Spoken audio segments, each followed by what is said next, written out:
Need regali kaasmaalased, pikk päev on õhtusse jõudnud, väga sündmuste rohke. Kõik on meediat jälginud, saanud teada, et Europarlamendi saadikud olevat peksa saanud, läinud traumapunkti, lausa olevat selgroog peaaegu katki läinud. Mis ma öelda oskan?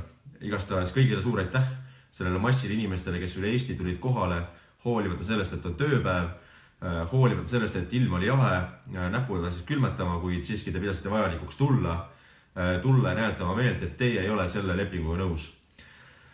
Seega, teie olete andnud suure panuse selle nimel, et raputada Eesti poliitikat ja raputada neid vasakerakondi, kes on siiamaani arvanud, et nad teevad ükskõik millise sigaduse ilma, et keegi peaks vastutama. Tänana see tunda, et see hakkab muutuma. Mis puudutab Indrek Tarandit, siis võtad lahti ükskõik millise portaali, Postimehe, Delfi, ERR-i, siis kõikjal on nutuhala, et kuidas ta olevat ikka peksa saanud, kuidas olevat läinud meeleavaldus vägivaldseks. Siis olen ka mina vaadanud korduvalt kõik need videod üle, et milline see vägivald välja nägi, siis tõele au andes ei ole ilus valetada. Eriti kui sa oled Euroopa Parlamendi liige, kandideerid Riigikogu valimistel sotside nimekirjas, kuid loomulikult siin on ka juba väike viga sees, kui sa oled sots, siis oled ka harjunud valetama. Ja seda me teame ka teiste näol, nagu Sven Mikser. Kõikide videote peal, mis on näha, ei ole ta mitte kuskil saanud 6-7 jalahoopi, ei maksa, ei näkku. Ainukene hoop, mis talle anti, oli tõesti ühe vanema mehe poolt jalaga tagumiku piirkonda. Kui see tekitas meeletut valu, siis loomulikult on õigus teha kaebus politseile. Politsei seda menetleb, kui leitakse, et seal oligi süütegu, mis on kriminaalkorras karistatav, siis hüva, see on omaette teema. Kui tulla süüdistama meid, et meie oleme süüdi selles, et sa ise tuleb provotseerima, agressiivselt haarad mikrofoni enda kätte, hakkad räuskama, lärmama, sõimama. No tead, ma arvan, et Eesti kultuur ei peaks olema Ukraina või mõne muu kolmanda riigi tasemel, kus ongi tüüpiline üksteise kallal karjuda ja segada koosolekuid, mis on rahumeelselt korraldatud. Ja seetõttu Indrek Tarandi poolt on nagu häbiväärne valetada.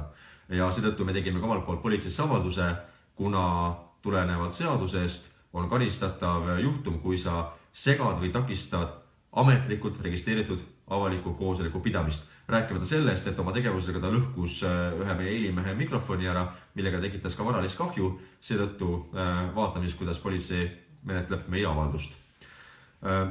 Kuid kui asi jõudis hääletuseni täna migratsioonileppe osas, siis saime jällegi näha reeturlikust. Seda tüüpilist reeturlikust, kus 2-3 nädalat tagasi Jürgen Ligi halas Facebooki lehel, kuidas ikka tuleb hakata arutama migratsioonileppe, et kuidas ikka seda on vassitud, kuidas sellega on varjatud. Mis siis täna juhtus? Migratsioonileppe heakskiit Riigikogus läks läbi ainult tänu reformierakondlastele. Ainult läbi tänu oravatele, kes lihtsalt panid saalist minema, kuna nad tegelikult on selle poolt. Teine vassijate punt, isamaalased. Isamaalased, kes küll häälesid Riigikogus selle vastu, kuid nüüd ütleb Seeder ja Riigikogu istungit, et vast nüüd on valitsuse kriis mööndudud, nüüd saab hakata rahulikult asju edasi ajama. Ehk siis lükati vastutus Riigikogu õlgadele, tänu reformierakondlastele, rääkima muidugi teistest vasakpoolsetest, keskerakondlastest ja sotsidest, võeti see 41 poolthäälega vastu ja nüüd justkui ütlevad isamaalased, et ega me rohkem seda valitsust ei taha kerutada. Ja et saadamegi siis nii-öelda rõõmsalt oma esindaja, kas presidendi või välisministri Marrakechi seda ÜRO migratsioonilepet alla kirjutama. No tere tali! Nüüd on see hetk, kus isamaalased peaks näitama oma sisu, kui neil seda mingilgi määral on. See on küll kaheldav, aga kui on, siis nüüd on see hetk, kus nemad peaks tõudma hääletusele panekut valitsuses, sest siiamaani on valitsus sotside nõudel aastast 2016 kõiki otsuseid langetanud konsensuslikult. Ja nüüd tahavad sotsid seda poliitikat muuta, sest neil on vaja üks reeturlik leping läbi suruda.